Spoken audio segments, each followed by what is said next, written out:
Un triangolo tra Bosnia, Siria e Veneto. Al centro Bilal Bosnic, 41enne imam bosniaco arrestato ieri in patria durante l'operazione Damasco, che ha visto coinvolti oltre 200 agenti.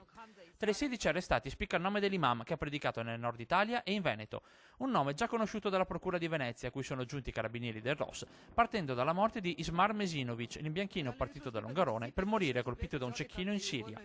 Per gli inquirenti, Bosnic avrebbe girato la regione per arruolare soldati per la Jihad in Siria e Iraq.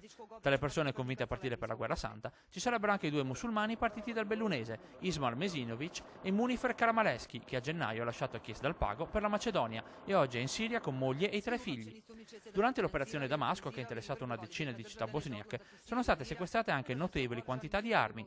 Agli inquirenti italiani toccherà capire se l'imam avesse messo in piedi in Italia un'associazione eversiva per arruolare connazionali da finanziare e mandare in Medio Oriente.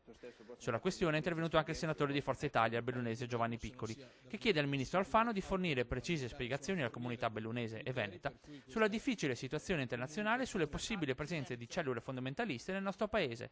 Sapere che da una provincia relativamente tranquilla e poco popolata come quella di Belluno sono partiti 2 jihadisti deve farci riflettere tutti quanti, non è un affare solo bellunese ma nazionale, commenta Piccoli. L'appuntamento in Senato è già fissato per martedì. Proseguono intanto le indagini della Procura di Venezia per dipanare la rete di reclutamento degli jihadisti veneti.